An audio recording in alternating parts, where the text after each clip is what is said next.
थोड़ी देर के लिए अपने फ़ोन की नोटिफिकेशंस बंद कर लो। राहुल को सामने से एक कंपनी से ऑफर आता है और सोने पे सुहागा ये बात थी कि वो काम वर्क फ्रॉम होम था। बात ये नोएडा की है, सेक्टर 62 में कोई जगह है, वहाँ पर राहुल रहता था। उस लैपटॉप में कुछ अजीब सा हो रहा था। वो लैपटॉप लिटरली इतना सॉफ्ट था कि जैसे किसी की बॉडी पकड़ रहे हो आप। अब चीज़ें वहाँ पे बिगड़ना शुरू होती हैं जब 2 से 3 दिन का टाइम निकल जाता है। जिस यूज़र आईडी से उसको मैसेज आया होता है उसका नाम होता है user_404। राहुल ने उसकी प्रोफाइल पे क्लिक किया उसको चेक करने के लिए कि एक्चुअली ये बंदा कौन है। तो डरावनी बात ये थी दोस्त कि उसकी प्रोफाइल एग्जिस्ट ही नहीं करती थी। अचानक से उस लैपटॉप का फैन बहुत तेज हो जाता है, इतना तेज हो जाता है कि ऐसा लगता है कि दूर से कहीं से कोई फ्लाइट टेक ऑफ कर रही है। आ गए हो तो अब सुन के ही जाना। तो चलो आज की कहानी शुरू करते हैं। थोड़ी देर के लिए अपने फ़ोन की नोटिफिकेशंस बंद कर लो, क्योंकि आज मैं जो आपको बताने वाला हूँ, जो मैं आज आपको सुनाने वाला हूँ, वो सुन के आपके रोंगटे खड़े होने वाले हैं। वैसे तो आजकल हर एक बंदा किसी न किसी आईटी कंपनी में जॉब कर रहा है। या तो वो वर्क फ्रॉम होम कर रहा है या तो वो वर्क फ्रॉम ऑफिस कर रहा है। ये बहुत मामूली सी बात हो गई है। मगर जो कहानी आज मैं सुनाने वाला हूँ वो एक्चुअली हमारे एक व्यूअर ने हमें इंस्टाग्राम हैंडल पे भेजी थी। और स्टोरी इतनी इंटेंस है ना, स्टोरी इतनी डेंजरस है कि एक बार तो जब मैं उस केस के बारे में पढ़ रहा था और जो मैं उस लड़के से जब मैं बात कर रहा था ना, तो मेरा भी दिमाग हिल गया कि एक आदमी इतना सब कैसे झेल सकता है। एक 24-25 साल का लड़का इतना सब झेल रहा था और फिर वो सरवाइव कर गया। और क्योंकि ये बात एक रियल इंसिडेंट्स पर बेस्ड है और इसमें एक बहुत ही रिप्यूटेड आईटी कंपनी इन्वॉल्व है, तो इसमें रियल नेम्स जो है वो नहीं लिए जाएंगे। मैं नाम को चेंज कर लेता हूँ। मान लेते हैं कि उस लड़के का नाम है राहुल और कोई भी एक XYZ आप आईटी कंपनी मान लेते हैं। राहुल बहुत दिनों से घर पे बैठा हुआ था, अनएम्प्लॉयड था, स्ट्रेस था, फैमिली में परेशानी थी, ठीक है, फाइनेंशियली और हर तरीके से, क्योंकि जब जॉब नहीं होती और रिस्पॉन्सिबिलिटीज होती हैं तो प्रॉब्लम्स होती हैं। I can understand. तो भाई होता ये है कि राहुल को सामने से एक कंपनी से ऑफर आता है और सोने पे सुहागा ये बात थी कि वो काम वर्क फ्रॉम होम था। राहुल ने झट से अप्लाई कर दिया, इंटरव्यूज हुए और मजे की बात ये थी कि राहुल सिलेक्ट हो गया। अब 2-3 दिन गुजरे तो कंपनी की तरफ से एक वेलकम किट राहुल के घर तक आई, ठीक है। राहुल बहुत खुश था, पूरी फैमिली बहुत खुश थी। एक्चुअली राहुल है वो यहाँ पे नोएडा में अकेले रहता था। बात ये नोएडा की है, सेक्टर 62 में कोई जगह है, वहाँ पर राहुल रहता था। और ये जो कंपनी है वो बेंगलोर से थी, तो उसने वर्क फ्रॉम होम दे दिया था। राहुल इंटेलिजेंट था, नो डाउट, सॉफ्टवेयर इंजीनियर की पोस्ट मिली थी उसको। तो बात ये होती है भाई कि राहुल ने ज्वाइनिंग करी, उसको वेलकम किट आ गई कंपनी से। राहुल बहुत एक्साइटेड था, उसने अपने दोस्तों को बता दिया था, उसने अपने घर पे बता दिया था, बहुत अच्छा पैकेज भी दिया था कंपनी ने। बट अब बात ये नहीं था कि राहुल की जॉब लग गई है, या फिर इसमें कोई हॉरर नहीं था कि राहुल की जॉब लग गई है। राहुल को जो वेलकम किट आई थी, उस वेलकम किट में कंपनी का मग था, डायरी थी, एक बैग था और एक ध्यान देने वाली बात थी कि उसमें एक लैपटॉप भी था, जो कि आप टाइटल देख के समझ ही गए होंगे कि इस वीडियो में हम ऑफिस लैपटॉप की कोई कहानी बताने वाले हैं। तो राहुल ने जल्दी से वो वेलकम किट खोली और उसमें से जो सामान निकला मैं आपको बता दिया हूँ। और उस लैपटॉप में कुछ अजीब सा हो रहा था, ठीक है, बहुत अजीब सी चीज़ें हो रही थी। राहुल ने उस चीज़ को ध्यान नहीं दिया। ये उसकी सबसे बड़ी गलती साबित होती है बाद में। जब उसने वेलकम किट खोली ना, तो वो लैपटॉप नॉर्मल से बहुत ज़्यादा ठंडा था और एक अजीब सी छुअन महसूस कर रहा था। जैसा कि हम कोई लैपटॉप या कोई डिवाइस पकड़ते हैं तो उसमें मेटेलिक फील आती है, ऐसा लगता है कि हम कुछ चीज़ पकड़ रहे हैं, वो स्लिपरी सा होता है या रफ होता है या मेटेलिक होता है। बट वो लैपटॉप लिटरली इतना सॉफ्ट था कि जैसे किसी की बॉडी पकड़ रहे हो आप, या फिर किसी की हाथ पकड़ रहे हो या किसी की स्किन पे हाथ लगा रहे हो, इतना सॉफ्ट था वो लैपटॉप।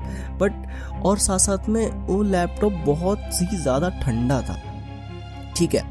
राहुल ने इस चीज़ को इग्नोर किया। उसने सोचा कि डिलीवरी जो आई है वो AC वाली गाड़ी में आई होगी, इसलिए नॉर्मल टेम्परेचर से ज़्यादा ठंडा है, मेटेलिक बॉडी है। और वो जो सॉफ्ट वाली मैंने बात बताई, उसने इसको टोटली नज़रअंदाज कर दिया, ठीक है। उसने लैपटॉप खोला और अपनी ID वाईडी लॉगिन करी जो उसको कंपनी से मिली थी, और साथ ही साथ उसने अपना एक कमरे का कोना फिक्स कर लिया कि जहाँ पे वो काम करेगा, ठीक है।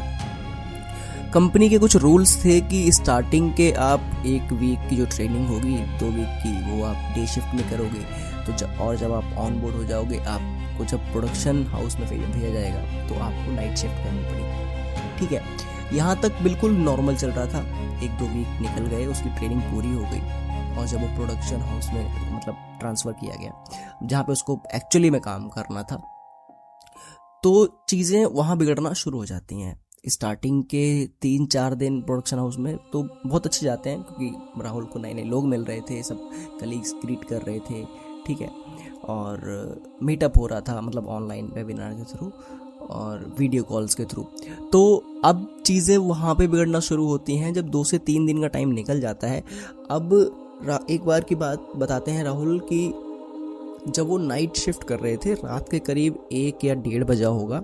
ठीक है, और अच्छा खासा टाइम वो कंपनी को दे चुके थे, लाइक 14 से 15-16 दिन वो हो चुका था उनको, क्योंकि ट्रेनिंग इंक्लूड करके, तो काफ़ी सारे लोगों से उनकी जान पहचान भी हो गई थी। तो 1:30 बजे के टाइम में रात में वो काम कर रहे थे और काम करते करते उनको एक स्क्रीन पे मैसेज पॉपअप होता है। अच्छा, मैसेज पॉपअप होने से पहले की एक छोटी सी स्टोरी है, वो मैं बता देता हूँ आपको। एक्चुअली राहुल जो है वो IT बैकग्राउंड से है और वो सॉफ्टवेयर इंजीनियर की जॉब कर रहा है। ठीक है, और उस दिन, जिस दिन की मैं बात बता रहा हूँ, उस दिन वो घर के कपड़ों में ही बैठा हुआ था, नाइट शिफ्ट में काम कर रहा था। और उस दिन उसको वीडियो कॉल की कोई नीड नहीं थी, उसने अपने कैमरे पे टेप लगा दिया था। ठीक है, जो कैमरे का वो स्लाइडर होता है ना, बंद कर देते हैं, वो उसने बंद करने के बाद उसमें टेप लगा दिया था। ये बात सिर्फ वही जानता था और कोई नहीं जानता था, क्योंकि और दूसरा कोई इसके घर में था भी नहीं। लैपटॉप पर एक मैसेज पॉपअप होता है, उसमें लिखा होता है कि ये जो तुमने टेप लगाया है ना, इसको हटा दो। अब सोचो, जब कमरे में कोई नहीं है, राहुल अकेला है अपने फ्लैट में, और वो टेप की वाली बात भी उसने किसी से शेयर नहीं करी। रात के 1 बजे ये मैसेज पॉपअप होता है और जिस यूज़र आईडी से उसको मैसेज आया हुआ होता है उसका नाम होता है user_404। अच्छा, इस चीज़ को भी राहुल ने टोटली इग्नोर कर दिया। उसको लगा किसी ने मस्करी करी होगी, हो सकता है कोई तुक्का मार रहा हो। तो उसने उस मैसेज का रिप्लाई करते हुए राहुल ने लिखा, कौन एंटर। और अजीब बात ये थी कि वो यूज़र ऑनलाइन शो कर रहा था। ठीक है, मैसेज सीन भी हुआ बट कोई रिप्लाई नहीं आया। और यहाँ पे कुछ स्ट्रेंज चीज़ें ये हुई कि जब राहुल ने उसकी प्रोफाइल पे क्लिक किया उसको चेक करने के लिए कि एक्चुअली ये बंदा कौन है, तो डरावनी बात ये थी दोस्त कि उसकी प्रोफाइल एग्जिस्ट ही नहीं करती थी। उस पूरे डेटाबेस में user404 नाम से कोई भी प्रोफाइल नहीं थी, कोई भी बंदा नहीं था। राहुल को थोड़ा सा डर सा लगा, यार किसी को भी लगेगा, आप रात के 1-1:30 बजे काम कर रहे हो, ऐसे कोई अननोन मैसेज आएगा, किसी की भी हवा निकल जाएगी। और फिर राहुल ने टेक्निकल ग्लिच मानकर उस चीज़ को टोटली इग्नोर कर दिया, लैपटॉप बंद करके, और उस दिन के लिए वो सो गया। उसने उस दिन इतना ही काम किया, इसके आगे उसने कोई काम नहीं किया, क्योंकि उसको थोड़ा सा अजीब लग रहा था, ये सब चीज़ें नहीं होनी चाहिए थी जो उसमें हुई थी। और फिर उसके बाद अगले 2 दिन वीक ऑफ था, तो राहुल ने इस चीज़ को ध्यान नहीं दिया, उसने अपना चिल होकर बढ़िया वीक ऑफ एंजॉय किया। और फिर मंडे से फिर से वो बैक टू वर्क हो गया। सेम रात का टाइम था, क्योंकि उसकी नाइट शिफ्ट चली रही थी, जैसा कि मैं आपको पहले बता चुका हूँ। तो वो नाइट शिफ्ट कर रहा था, उसने अपना लैपटॉप खोला हुआ था, काम कर रहा था, कमरे की लाइट ने बिल्कुल डिम थी, और क्योंकि लैपटॉप पे वो काम कर रहा था, उसको ज़्यादा कोडिंग वोडिंग का काम करना होता था, तो कीबोर्ड की लाइट चल रही थी, लैपटॉप स्क्रीन चल रही थी, और एक हल्की सी डिम लाइट चल रही थी रूम की। ये उसका रूम का वो था माहौल। ठीक है, अब क्या होता है दोस्त कि रात के वही 1:30-2 बजे के करीब आसपास, अब उसको, राहुल को वो चीज़ें याद आने लगती हैं, मतलब जो फ्राइडे को हुई थी कि वो अननोन मैसेज वगैरह। फिर क्या होता है कि अचानक से उस लैपटॉप का फ़ैन बहुत तेज़ हो जाता है, इतना तेज़ हो जाता है कि ऐसा लगता है कि दूर से कहीं से कोई फ्लाइट टेक ऑफ कर रही है। ठीक है, और फिर लैपटॉप को वो उठा के देखता है, इधर उधर देखता है क्या हो रहा है, उस पावर प्लग निकाल देता है, क्योंकि चार्जर पे लगा होता है लैपटॉप, फिर भी कुछ नहीं होता है। फिर वो दोबारा से चार्जिंग प्लग लगा देता है, और फिर देखता है, वो टास्क मैनेजर खोलता है और चेक करता है। सारी चीज़ चेक करने के बाद भी वो आवाज़ नहीं बंद हो रही होती है, लैपटॉप हैंग होने लगता है, जो चीज़ उसमें चल रही होती है, विंडोज़ चल रही होती हैं, वो ऑटोमेटिक स्टक हो जाती हैं। लैपटॉप टोटली स्टक होने वाला होता है, मतलब कुछ भी नहीं खुल रहा होता है, कुछ भी खुलने के लिए बहुत टाइम लगा रहा होता है, और स्पीड की जो होती है फ़ैन की वो एक्सट्रीम लेवल पे चली जाती है, वो आवाज़ जो होती है वो अनोइंग हो जाती है। ठीक है, लैपटॉप से बहुत गर्म हवा निकल रही होती है। अब जो राहुल होता है वो क्या करता है कि उस विंडो का, उस लैपटॉप का वो टास्क मैनेजर खोलता है चेक करने के लिए कि एक्चुअली ऐसा क्या हो रहा है लैपटॉप में कि वो लैपटॉप को इतना स्टक कर रहा है, चीज़ें इतनी हैंग हो रही हैं, इस पे इतना लोड क्यों पड़ रहा है। वो चेक करने के लिए जैसे ही टास्क मैनेजर खोलता है ना, वो देखता है कि विंडोज़ की ड्राइव सी में एक फोल्डर है, वो बहुत ज़्यादा पावर यूज़ कर रहा है लैपटॉप की। लैपटॉप चार्जिंग पे लगे होने के बावजूद भी उसकी बैटरी को बहुत जल्दी ड्रेन कर रहा था, बहुत जल्दी जल्दी वो मतलब ड्रेन हो रही थी, कम हो रही थी, ख़त्म हो रही थी। और जबकि लैपटॉप चार्जिंग पे लगा हुआ है कंटिन्यूअसली जब से वो काम कर रहा है। और वो फोल्डर इतना अजीब था ना कि मतलब उसमें कोई नाम नहीं था। पहली बात तो उस फोल्डर में कोई नाम नहीं था, वो एक सिंबल था कुछ अजीब सा, वो जबकि वो सिंबल लैपटॉप के किसी फोल्डर में लग भी नहीं सकता, और वो सिंबल से वो लैपटॉप का फोल्डर बना हुआ था। और क्योंकि वो अनोइंग था और परेशान कर रहा था, उसको काम नहीं करने दे रहा था लैपटॉप को, तो उसको चेक करने के लिए हड़बड़ी में रोहन ने उस फोल्डर पे क्लिक किया और एक बार क्लिक करते ही वो फोल्डर खुल गया। यूजुअली किसी फोल्डर को खोलने के लिए डबल क्लिक करना होता है, फिर राइट क्लिक करके उसको ओपन करते हैं, और उस लैपटॉप पे, जिस लैपटॉप पे राहुल काम कर रहा था, उस पर तो डबल क्लिक करके ही खुलता था, ऐसा मुझे उसने बताया था जब मैं राहुल से बात कर रहा था। तो बट उस टाइम क्या हुआ था कि उसने एक क्लिक किया और वो फोल्डर खुल गया। और उस फोल्डर में जो था ना भाई, उस फोल्डर में जो भी चीज़ें थी उसको देख के राहुल इतना डिस्टर्ब हो गया, इतना परेशान हो गया कि उसने मतलब उसे समझ में नहीं आ रहा था कि वो क्या करे। रात का 1:30-2 बजे का टाइम है और ये सब चीज़ें होंगी तो कोई भी होगा डर जाएगा। उस लैपटॉप में राहुल की हज़ारों फोटोज़ थी, कैन यू बिलीव, हज़ारों फोटोज़ थी राहुल की, जो कि उसने कभी उसमें इंसर्ट ही नहीं करी, कभी उसमें नहीं डाली, क्योंकि वो ऑफिस लैपटॉप था, वो उसको पर्सनल यूज़ के लिए करता नहीं था और फोटोज़ आने का तो कोई चांस ही नहीं है। जो फोल्डर लैपटॉप की पावर यूज़ कर रहा था, लैपटॉप की पावर खींच रहा था और जिसकी वजह से लैपटॉप स्टक हो रहा था, और वो एक इमोजी के नाम से फोल्डर बना हुआ था, और उस फोल्डर में इतनी ज़्यादा, इतनी हज़ारों के नंबर्स में इमेजेस थी राहुल की, जो बिल्कुल अननोइंगली वहाँ पे आ गई थी। राहुल के सोते हुए की फ़ोटो, उसके खाना खाते हुए की फ़ोटो, उसके फ्रेंड से बात करते हुए की फ़ोटो, उसके काम करने की फ़ोटो, मतलब हर एक पल की फ़ोटो उस फोल्डर में थी। राहुल बताते हैं कि ऐसी फ़ोटोज़ उन्होंने कभी क्लिक भी नहीं करी जो उस फोल्डर में उन्होंने देखी। राहुल ने घबराते हुए सारा जो डेटा था वो Ctrl+A डिलीट करके ख़त्म कर दिया। मगर यहाँ पे उनको थोड़ा सा डाउट भी हुआ और डर भी लगा, और साथ साथ में एक राहत की सांस भी ली उन्होंने कि चलो अब सब खत्म हो गया और मे भी सब सही हो जाए, और वो अपने आप काम करने दोबारा से लग जाते हैं। इन सब को भी उसने टेक्निकल ग्लिच मानकर टोटली इग्नोर कर दिया, और मैं मानता हूँ कि ये उनकी दूसरी गलती थी। एक पहली जब किट आई, एक दूसरी ये गलती थी। और जैसे ही राहुल काम करना शुरू करता है, उसके ठीक 5 सेकंड के बाद स्क्रीन लैपटॉप की टोटली ब्लैंक हो जाती है। और लैपटॉप की स्क्रीन ब्लैंक होना स्ट्रेंज थिंग नहीं थी, क्योंकि जैसा कि बैटरी डाउन हो रही थी तो हम समझ सकते हैं, या राहुल भी समझ सकता था कि वो बैटरी डाउन होने की वजह से लैपटॉप डाउन हो गया होगा। बट लैपटॉप की स्क्रीन बिल्कुल ब्लैक हो गई थी, और उसमें सिर्फ एक वाइट टेक्स्ट से लिखा हुआ एक मैसेज अपीयर होता है उस ब्लैक स्क्रीन पर, नहीं राहुल, तुम मुझे डिलीट नहीं कर सकते, मैं इस लैपटॉप का ही हिस्सा हूँ। ये एग्जैक्टली लिखा था उस लैपटॉप की स्क्रीन पर। और गेस व्हाट, वो फोल्डर दोबारा से स्क्रीन पर आ गया था जो राहुल ने जस्ट 5 सेकंड पहले डिलीट किया था। अब राहुल का दिमाग फट जाता है, अब उसको समझ नहीं आ रहा होता है कि क्या करना चाहिए। उसके पूरे हाथ पैर, उसकी बॉडी कांपने लगती है। और पता है, उन इमेजेस में एक अजीब चीज़ थी। जब वो इमेजेस को देख रहा था, ठीक है, उस समय तो उसको डर लगा, उसने समझ नहीं पाया। जब वो दोबारा से फोल्डर आया ना डेस्कटॉप पे, तो उसने चीज़ों को एनालाइज करने की कोशिश करी। उसने सोचा कि एक्चुअली देखें ये हो क्या रहा है। तो उसने एक एक करके इमेज खोलना शुरू किया। और डरावनी बात ये थी दोस्त कि जब उन्होंने पहली फ़ोटो खोली, वो फ़ोटो करीब 2-3 दिन पहले की थी, जब वो अपने किसी फ्रेंड से बात कर रहे थे, ठीक है। तो ऐसा लग रहा था कि जैसे ऊपर से मतलब ऊपर एंगल से कोई उनकी फ़ोटो क्लिक कर रहा है, ठीक है। और साथ साथ में ये भी चीज़ें थी कि जैसे कि वो कोई काम कर रहे हैं, कोई बैठे हुए हैं, या फिर खाना खा रहे हैं, या फिर सो रहे हैं। तो एक ऐसे एंगल से फोटो ली जाती थी जिसमें एक पूरे फ्रेम में राहुल आ रहे होते थे और उनके पीछे एक कमरे का कोई कोना शो हो रहा होता था। तो उस कोने में एक ब्लैक शैडो जो होती थी ना, उस फोटो में हल्की सी ब्लर टाइप की ब्लैक शैडो जरूर दिखती थी। तो ये एक अनोइंग चीज थी, डरावनी चीज थी यार।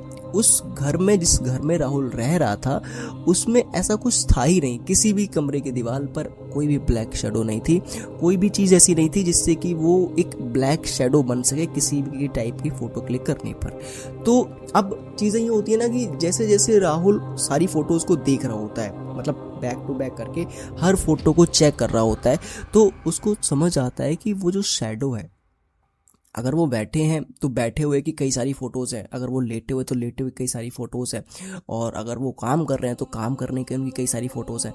तो जैसे जैसे वो फ़ोटोज़ को आगे बढ़ाना शुरू करते हैं ना, वैसे वैसे वो ब्लैक शैडो उनके पास आना शुरू कर देती है। हर एक फ़ोटो में, हर एक फ्रेम में, हर एक एंगल में वो जो फ़ोटो थी वो राहुल के और करीब और करीब और करीब आती जा रही थी। और किसी किसी फ़ोटोज़ में तो उन्होंने ऐसी ऐसी इमेजेस देखी हैं जिसमें वो शैडो का हाथ राहुल की गर्दन तक पहुंच नहीं वाला था। या तो उन्होंने लैपटॉप बंद कर दिया या तो वो वहां से चले गए, तो इसलिए वो लास्ट फ्रेम था। और एक आधी इमेज तो उन्होंने ऐसी देखी जिसमें उनके कान के पास वो एक बड़ा सा काला सा चेहरा का परछाई वो उनको साफ दिखती है, मगर वो किस चीज़ की आकृति है, वो क्या है, वो कौन है, कौन उनसे कुछ कहना चाह रहा है या कुछ बात है जो चीज़ें वो शेयर करना चाह रहा है, ऐसा कुछ वो समझ नहीं पाते क्योंकि चीज़ें बहुत ब्लर थी। और यहाँ तक देखने के बाद राहुल की हवा निकल जाती है। राहुल बहुत एक्सट्रीम लेवल पे डर जाता है और उसको समझ नहीं आ रहा होता है कि वो क्या करे। और राहुल इतना डर जाता है कि वो पावर बटन दबा के रखता है जब तक कि लैपटॉप शटडाउन नहीं हो जाता, और जैसे ही लैपटॉप शटडाउन होता है वो झट से लैपटॉप बंद कर देता है। और जैसे ही लैपटॉप शटडाउन हुआ, जो लैपटॉप के स्क्रीन की लाइट उस कमरे में रोशनी कर रही थी वो अचानक से बंद हो गई और पूरे कमरे में एक मनहूस सा सन्नाटा छा गया। एक बार फिर से राहत की सांस ली और वो लैपटॉप को उठाकर अलग रखने ही वाला था कि लैपटॉप के अंदर से एक आवाज़ आई। वो एक बहुत धीमी सी घुटी हुई सी आवाज़ थी, जैसे किसी का गला दबा रहे हो और वो बोल नहीं पा रहा हो, जैसे कोई स्क्रीन के अंदर से बोलना चाह रहा हो, बट क्योंकि लैपटॉप बंद है तो स्पीकर्स में बहुत हल्की हल्की आवाज़ें आ रही हो। वो लिटरली राहुल का नाम लेके बोल रही थी। वो आवाज़ जो आ रही थी, राहुल राहुल मुझे यहाँ से बाहर निकालो, यहाँ बहुत अंधेरा है, मुझे घुटन हो रही है। और स्क्रीन बिल्कुल काली थी, लैपटॉप बंद था, और मतलब लैपटॉप में पावर ही नहीं थी, चार्जर भी निकला जा चुका था, फोर्स शटडाउन हो गया था। फिर भी वो समझ में नहीं आया कि ऐसा कैसे हुआ। राहुल एकदम झटके से पीछे हटा और उसने मतलब जैसे वो पीछे हटा चेयर गिर गई और वो भी नीचे फर्श पर गिर गया। ठीक है, इतने में ही उसके फ़ोन पर एक मैसेज पॉपअप होता है। वो मैसेज जीमेल से आया था, जिसे अननोन आईडी ने उसको मेल किया हो, और उसका मेल का सब्जेक्ट था डोंट लुक बिहाइंड। राहुल के साथ इतनी सारी चीज़ें अजीब हो रही थी तो वो बहुत लेवल पे डरा हुआ था। और जैसे ही उसने मतलब उसको देखने के लिए फ़ोन स्वाइप अप करके खोला, वो ऑटोमेटिक जीमेल भी खुल जाती है और उस ईमेल में एक लाइव वीडियो की लिंक होती है। और जैसे ही वो उस लिंक पे क्लिक करता है तो वो देखता है कि उसमें राहुल है और वो फर्श पर लेटा हुआ है, अपना फ़ोन चला रहा है, और उसको भी किसी ने टॉप एंगल से कोई रिकॉर्ड कर रहा है। और साथ ही साथ वो देख रहा है कि कमरे में वो काली परछाई अब उसको साफ नज़र आ रही है। और जैसे जैसे वो वीडियो आगे बढ़ रही है वैसे वैसे राहुल को इतना समझ आ गया था कि ये कोई रिकॉर्डेड वीडियो नहीं है, ये लाइव वीडियो है। क्योंकि फर्श पर राहुल वो लेट बैठा हुआ था या फिर गिरा हुआ था, उसके हाथ में फ़ोन था और काली परछाई उसके पीछे से आ रही थी। बस वो काली परछाई को सामने से नहीं देख रहा था, वो उसको वीडियो में ही देख रहा था। राहुल इतना डर जाता है कि वो झड़बड़ी में उठने की कोशिश करता है, मगर उसकी पूरी बॉडी फर्श पर जम जाती है और वो चाह कर भी वहाँ से नहीं उठ पाता। और जब राहुल उठने की कोशिश करने के बावजूद भी उठ नहीं पाता तो राहुल थोड़ी हिम्मत जुटाता है, वो देखने की कोशिश करता है कि एक्चुअली क्या हो रहा है। तो वो पीछे पलटता है और पीछे पलट कर देखने की कोशिश करता है कि एक्चुअली जो परछाई है वो किस चीज़ की है और मुझसे वो क्या कहना चाह रही है। और स्ट्रेंज थिंग ये होती है दोस्त कि वो पीछे जैसे ही पलटता है तो पीछे कुछ भी नहीं होता। वो बिल्कुल कमरे में एक सन्नाटा जो फैला हुआ था वो वैसा ही काला अंधेरा, और कोई भी परछाई नहीं होती है, कमरे में टिम टिम लाइट जल रही होती है। और राहुल इतना डर जाता है कि उसको समझ में नहीं आता कि वो क्या करे। वो झट से उठता है और सीधा भाग के घर के बाहर जाता है और कमरा बंद करता है अपना, और वहाँ पे अपना घर छोड़ के उस रात चला जाता है वो। और रात के 2:30 बजे के आसपास अपने दोस्त के घर पहुँचता है और वो अपने दोस्त को ये सारी बातें बताता है। तो जो उसका दोस्त था वो उसको एडवाइस करता है कि कंपनी से बात करे, आईटी सेल से बात करे और एचआर डिपार्टमेंट से बात करे, पूछे कि एक्चुअली क्या फंडा है, क्या चीज़ें चल रही हैं। तो नेक्स्ट डे मतलब मॉर्निंग में राहुल अपने किसी एचआर से, तो एक कंपनी के बहुत ही पुराने मतलब सीनियर लेवल पे होते हैं एचआर, उनसे उसकी बात होती है और उनसे थोड़ी सी मतलब जान पहचान हो जाती है, तो मतलब वो उनसे बात कर सकता है। तो वो उस सीनियर एचआर से बात करता है, वो उस लैपटॉप का अपना सीरियल नंबर बताता है और अपनी एम्प्लॉय आईडीज़ वगैरह सब कुछ बताता है। वो कहता है, पूछने की कोशिश करता है कि मेरे से पहले ये लैपटॉप किसके पास था और मुझे उसके बारे में बताओ कि एक्चुअली क्या हुआ था। तो पहले तो एचआर हिचकिचाता है, मतलब कोई भी कंपनी का एचआर होगा या कोई भी मैनेजर होगा सीनियर लेवल पे, वो आपको मतलब अपनी कंपनी की बुराइयां कभी नहीं बताएगा, ठीक है। तो पहले तो एचआर हिचकिचाता है, एज यूजुअल मैंने आपको बताया। बट जब राहुल उसको उस रात की और पिछली कई रातों की चीज़ें बताना शुरू करता है, वो सारी स्टोरी बताता है, तो वो एचआर जो होता है वो उसको हकीकत बताता है कि एक्चुअली में तुमसे पहले ये जो लैपटॉप था वो एक अमन नाम के एम्प्लॉय के पास था। वो सॉफ्टवेयर डेवलपर था और वो भी वर्क फ्रॉम होम करता था। मगर अजीब चीज़ें ये हुई कि अमन पहले तो बहुत मेहनती लड़का था, ठीक है, वो बहुत अच्छे काम करता था, उसको प्रमोशन भी कई सारे मिले थे। मगर कुछ हाल फिलहाल में ही अमन ने ये कंप्लेन करना शुरू किया था कंपनी में कि उसकी मेंटल हेल्थ जो है वो ख़राब हो रही है, ठीक है। नाइट शिफ्ट्स करने के बावजूद भी दिन में भी वो लैपटॉप उसको सोने नहीं देता। जैसे ही वो सोने जाता है या तो उसमें कोई मीटिंग की रिंग बज जाती है, या तो नोटिफिकेशंस आ जाती हैं, या तो कोई काम जो वो उसने कंप्लीट किया होता है वो ऑटोमेटिक डिलीट हो जाता है, उसको कंप्लीट करना होता है क्योंकि टास्क जो होते हैं एमएनसीज के वो कंप्लीट करके देने ही होते हैं, ठीक है। तो ये सब चीज़ें हो रही थी और ये देखते देखते अमन ने कई बार कंप्लेन करने की कोशिश की, रेजिग्नेशन डाला, मगर फिर भी कंपनी तक कोई रेजिग्नेशन पहुँचा ही नहीं। ये डेटा हमें जब मिला, जब हमने अमन का ये जो लैपटॉप है एनालाइज किया, जब चीज़ों को स्कैन किया गया, तब ये डेटा हमें मिला, मगर हमारे तक कोई उसका रेजिग्नेशन पहुंचा ही नहीं या कोई भी कंप्लेन नहीं पहुंची, ठीक है। तो चीज़ें ये नहीं है कि एक्चुअली उसके साथ क्या हो रहा था, चीज़ें ये है कि जब राहुल को ये बताया गया, राहुल के होश उड़ गए। उसने पूछा कि अमन अब कहाँ है, मुझे उससे बात करनी है। तो उस एचआर ने बताया कि राहुल, अमन की डेथ हो चुकी है। और वो डेथ उसकी कैसे हुई थी कि नाइट शिफ्ट का टाइम था, वो ड्यूटी कर रहा था, जॉब कर रहा था, और जब वो काम कर रहा था ना, वीडियो कॉल पे थे हम सामने, अचानक से अमन ने एक ब्रेक मांगा और ब्रेक मांगने के बाद में उसने अपना मीटिंग बंद कर दिया। और जब 10-15 मिनट बाद वो वापस उसकी मीटिंग ऑन हुई तो अमन जो है वो अपने डेस्क पर हेड डाउन करके बैठा हुआ था। तो हमें लगा कि अमन सो गया है, हमने उसे डिस्टर्ब नहीं किया, मगर अगले दिन उसकी फैमिली ने बताया कि अमन अब नहीं रहा। और इस साथ साथ में ये भी बताया कि जब उसकी डेथ हुई तो लैपटॉप जो है वो ऑन था, उसके हाथ कीबोर्ड पर थे और हेड डाउन करके अमन बैठा हुआ था, दोबारा वो कभी उठा ही नहीं। जब सुबह उसके घर में वाले उठे होंगे तो जब कमरे में गए और वहाँ पर अमन था ही नहीं। और फिर क्योंकि अब अमन इस दुनिया में नहीं रहा था तो जो वो किट थी, मतलब जो लैपटॉप वगैरह था, वो कंपनी में सबमिट करना था।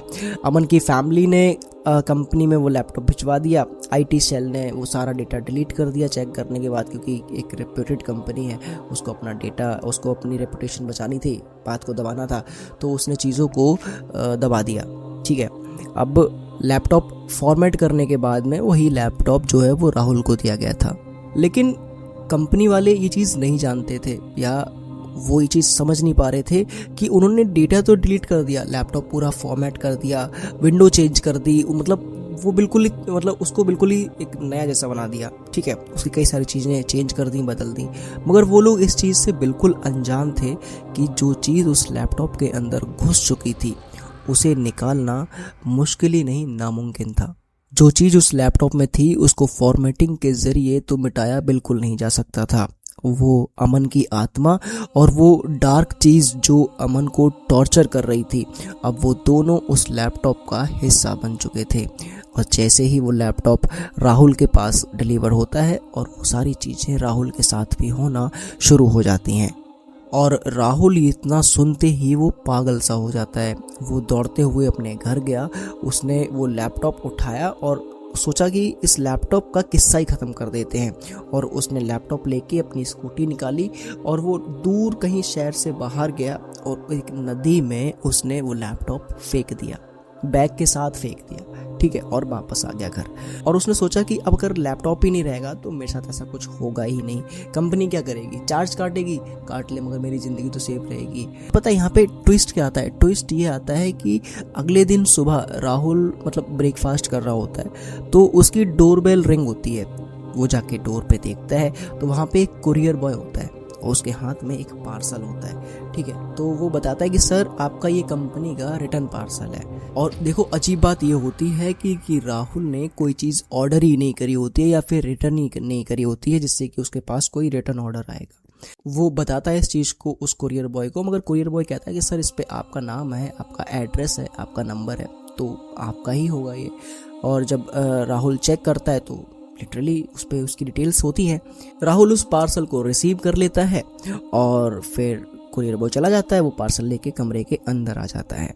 और फिर जैसे ही वो उसको पार्सल को खोलता है तो उसमें से वही ब्लैक लैपटॉप निकलता है। जैसे ही वो बाहर निकाल रहा होता है उसमें से वही थोड़ा सा पानी टपक रहा होता है, पूरा लैपटॉप भीगा होता है, ठीक है। राहुल बहुत डर जाता है। राहुल को मतलब समझ नहीं आ रहा होता है कि एक्चुअली वो अब क्या करे, क्योंकि वो तो मतलब नदी में फेंक के आया था और वो बिल्कुल पार्सल में पैक होके कैसे आ सकता है किसी के पास, जो चीज़ थी ही नहीं, किसी ने देखी ही नहीं। अब वो लैपटॉप ना पहले से ज़्यादा अजीब हो जाता है। जैसा कि मैंने आपको बताया कि वो कुछ मेटेलिक फील नहीं देता था, बहुत ठंडा रहता था। अब वो लैपटॉप ऐसा हो गया था जैसे किसी मतलब कुछ सड़ी हुई चीज़ आप पकड़ रहे हो, इतनी गंदी स्मेल कर रहा था। जैसे ही उसने लैपटॉप खोला ना, वो कीबोर्ड से उस लैपटॉप से बहुत अजीब सी स्मेल आ रही थी, बहुत गंदी स्मेल आ रही थी, जैसे कि उसमें कुछ उसके अंदर कोई मर गया हो, ऐसी सड़ी हुई स्मेल आ रही थी। और राहुल इन सब चीज़ों को समझने की कोशिश ही कर रहा था।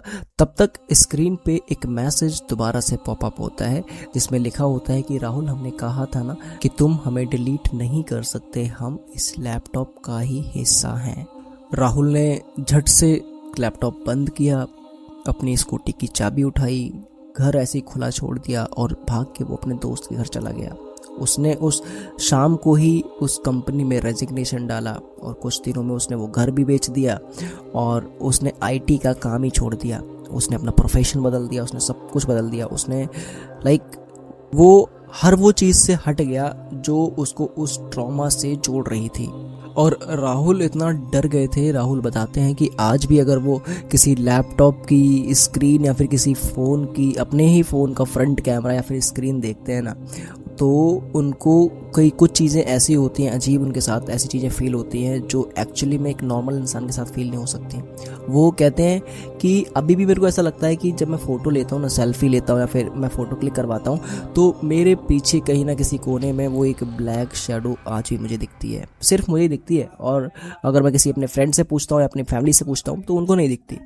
और अजीब चीज़ ये होती है कि जैसे अगर वो लैपटॉप पे काम कर रहे हैं या फिर स्क्रीन पे काम कर रहे हैं तो इतनी तेज़ ब्राइटनेस होने के बावजूद भी, मतलब डे लाइट होने के बावजूद भी, उनको अपना ही रिफ्लेक्शन उस लैपटॉप में शो हो रहा होता है, जिस लैपटॉप पे जिस स्क्रीन पे वो काम कर रहे होते हैं। कहते हैं ना कि कुछ ट्रॉमा, कुछ चीज़ें कुछ ऐसी होती हैं कि अगर आपके साथ वो घट जाए तो ज़िंदगी भर वो आपका पीछा नहीं छोड़ती। आप चाहे कुछ भी करें, आप चाहे इन पर विश्वास करें ना करें, आप इन सब चीज़ों को माने ना माने, अगर आप इन सब चीज़ों को जानना शुरू करते हैं, जैसे ये भूत प्रेत और ये घोस्ट्स, एक्चुअली में सब चीज़ें होती हैं और इनसे बच के रहना चाहिए। एक्चुअली ये सब एंटिटीज़ जो होती है ना, वो ऐसे हमला नहीं करती, ऐसे आपको परेशान नहीं करती। बट कुछ चीज़ें ऐसी होती है ना कि अगर वो चीज़ों से अगर कोई एंटिटी, कोई आत्मा या कोई मतलब ये नेगेटिव एनर्जी किसी चीज़ से जुड़ी हुई है और अगर उस चीज़ को आप हाथ लगा लेते हो या वो चीज़ आपके पास आ जाती है या फिर आप उस चीज़ को छू लेते हो, तो वो कहीं ना कहीं ये समझती है कि आप उनकी लाइफ में इंटरफेयर कर रहे हो, और इंटरफेरेंस किसी को भी पसंद नहीं है। तो वो चीज़ें होती हैं ना, वो नेगेटिव इम्पैक्ट होना शुरू हो जाती हैं किसी भी इंसान के ऊपर। और ये सारा केस पढ़ने के बाद, समझने के बाद मुझे भी ऐसा फील हो रहा था कि राहुल के साथ भी एक्चुअली ऐसा हो रहा था, क्योंकि शायद वो अमन और वो डार्क जो एनर्जी थी, वो पहले अमन ने उस लैपटॉप पे काम करना शुरू किया, तो अमन को वो उसने सब इतना सब झेलना पड़ा और वो उसकी जान गई, और वही लैपटॉप अब राहुल के पास आ गया था। तो उस एंटिटी, उस नेगेटिव एनर्जी को भी लाइक कुछ चीज़ें होती है ना कि खून लग जाना, मुंह में खून लग जाना, वो वाला सीन हो गया था कि उसको भी अब मज़ा आने लगा होगा कि लोगों को परेशान करने में, या फिर चीज़ें ऐसी हो रही होंगी कि शायद वो डार्क एंटिटी अमन के बाद वो शांत होने वाली होती, मगर कंपनी ने वो लैपटॉप राहुल को दे दिया। अब राहुल की वजह से उसकी लाइफ में या उसकी ज़िंदगी में दोबारा से एक इंटरफेरेंस शुरू हो गई थी। तो अब उस राहुल से भी वो इनसिक्योर फील हो रही होगी, तो इसलिए उसने राहुल के साथ भी ऐसा करना शुरू कर दिया। अब अच्छी बात ये थी कि राहुल ने बहुत जल्दी कंपनी को क्विट कर दिया, मतलब रेजिग्नेशन दे दिया और वो कंपनी छोड़ दी, और शायद इसीलिए राहुल आज भी जिंदा है। और यहाँ पे एक छोटी सी वार्निंग है या सजेशन कह लो, अगर आपके पास भी कोई ऐसी अननोन या फिर थर्ड जगह से कोई चीज़ आती है या कोई चीज़ खरीदते हो, तो उन सब चीज़ों को ऐसे एकदम से एक्सेस नहीं करना चाहिए। कुछ चीज़ें होती हैं करना, वो ज़्यादा ज़रूरी होती हैं, और ऐसे ही इसीलिए घर वाले बताते हैं कि घर रास्ते में पड़ी हुई चीज़ नहीं उठानी चाहिए या किसी की दी हुई चीज़ खानी पीनी नहीं चाहिए हमेशा। तो ये सब चीज़ें होती हैं दोस्तों, काम करती हैं और नेगेटिव एनर्जीज भी होती हैं। और ये थी आज की स्टोरी, आज का केस। आई होप कि आपको वीडियो पसंद आई होगी, और अगर आपको वीडियो अच्छी लगी है तो चैनल को सब्सक्राइब कर लो, वीडियो को लाइक करना और कमेंट सेक्शन में लिखना कि आपके साथ ऐसा कुछ आपने एक्सपीरियंस किया है क्या नेगेटिव टाइप का, या आपके पास कोई ऐसा केस है तो आप भी हमें इंस्टाग्राम हैंडल पे शेयर कर सकते हैं, या आप हमें ऑफिशियली मेल कर सकते हैं, और सारी डिटेल्स आपको डिस्क्रिप्शन बॉक्स में मिल जाएंगी। मिलता हूँ आपसे नेक्स्ट वीडियो में, तब तक के लिए अपना ध्यान रखें। नमस्कार।